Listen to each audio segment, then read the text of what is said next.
లక్ష్యంగా విధ్వంసక కుట్రకి తెరలేపిన Munir.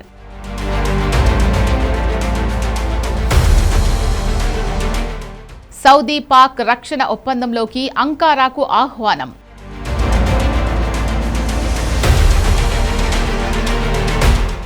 Green signal ఇచ్చిన ఎర్డోగన్. భారత్ రియాక్షన్ ఏంటి?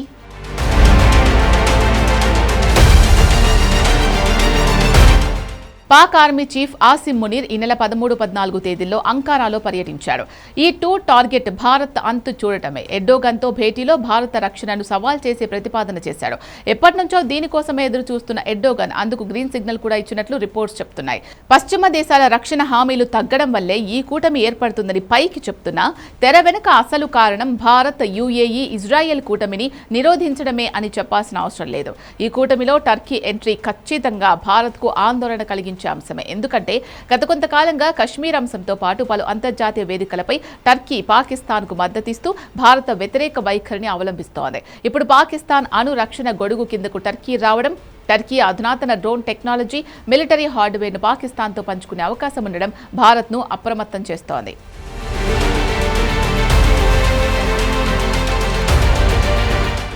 సౌదీ పాక్ ఒప్పందం కుదిరినప్పటి నుంచి పాక్ ఆర్మీ చీఫ్ ఆసిం మునీర్ మధ్యప్రాచ్యంలో సుడిగాలి పర్యటనలు చేస్తున్నాడు. జోర్డాన్, లిబియా, యుఏఈ, సౌదీలతో పాటు ఇరాన్ను సైతం కలుపుకుపోయేందుకు ప్రయత్నిస్తున్నాడు. ఈ త్రైపాక్షిక రక్షణ కూటమిని మరింత విస్తరించి R4 గ్రూపింగ్ అంటే రీజనల్ 4గా మార్చాలి అనేది పాకిస్తాన్ ప్లాన్. ఇందులో పాకిస్తాన్, టర్కీ, సౌదీలతో పాటు ఈజిప్ట్ను కూడా చేర్చాలని చూస్తున్నాడు. దీని ద్వారా ముస్లిం ప్రపంచంలో భారత, ఇజ్రాయెల్ ప్రభావాన్ని అడ్డుకోవాలి అనేది పాక్ ఆర్మీ చీఫ్ వ్యూహం. ఈ ప్రతిపాదనలో అత్యంత ప్రమాదకరమైన నిబంధన కలెక్టివ్ సెక్యూరిటీ. అంటే కూటమిలో ఒక దేశంపై దాడి జరిగితే అది కూటమిలోని అన్ని దేశాలపై జరిగిన దాడిగా భావించి ఉమ్మడిగా సైనిక చర్యకు దిగుతారు. ఒకవేళ భవిష్యత్తులో భారత్, పాకిస్తాన్ సరిహద్దుల్లో ఉద్రిక్తతలు తలెత్తితే ఈ ఒప్పందాన్ని అడ్డం పెట్టుకుని టర్కీ లాంటి దేశాలు పాకిస్తాన్కు సైనిక, సాంకేతిక మద్దతు ఇచ్చే ప్రమాదము లేకపోలేదు. నాటో తరహాలోని ఈ ఇస్లామిక్ కూటమి కూడా ఒకరి కోసం ఒకరు రంగంలోకి దిగేలా క్లాజ్లను సిద్ధం చేస్తోంది. ఇక్కడ భారత్కు ఆశ్చర్యం కలిగించే అంశం సౌదీ అరేబియా పాత్ర.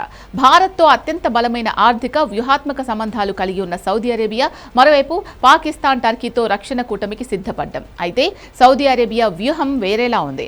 యెమెన్లోని హ్యూతీ తిరుగుబాటుదారుల దాడుల నుంచి, ప్రాంతీయంగా ఇజ్రాయెల్ సైనిక విస్తరణ నుంచి తనను తాను కాపాడుకోవడానికి దానికి పాకిస్తాన్ అణు రక్షణ, టర్కీ సైన్యం అవసరమవుతున్నాయి. భారత్తో ఉన్న దౌత్య సంబంధాలు దెబ్బతీసుకోకుండానే తన సొంత భద్రత కోసం సౌదీ ఈ అడుగులు వేస్తోంది. ఈ భౌగోళిక రాజకీయ పరిణామాల వెనుక చైనా నీడ కూడా కనిపిస్తోందని విశ్లేషకులు భావిస్తున్నారు.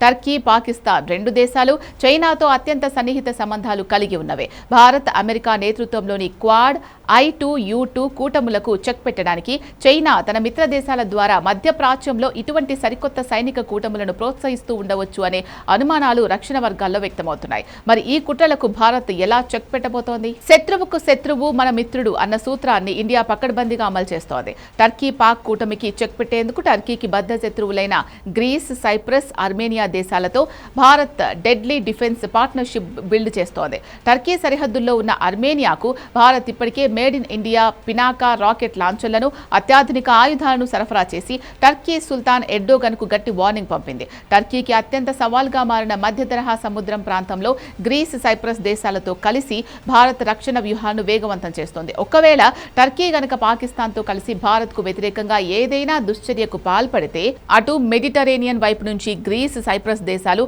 టర్కీని కట్టడి చేసేలా భారత్ దౌత్యపరమైన చక్ర వ్యూహాన్ని రచిస్తోంది.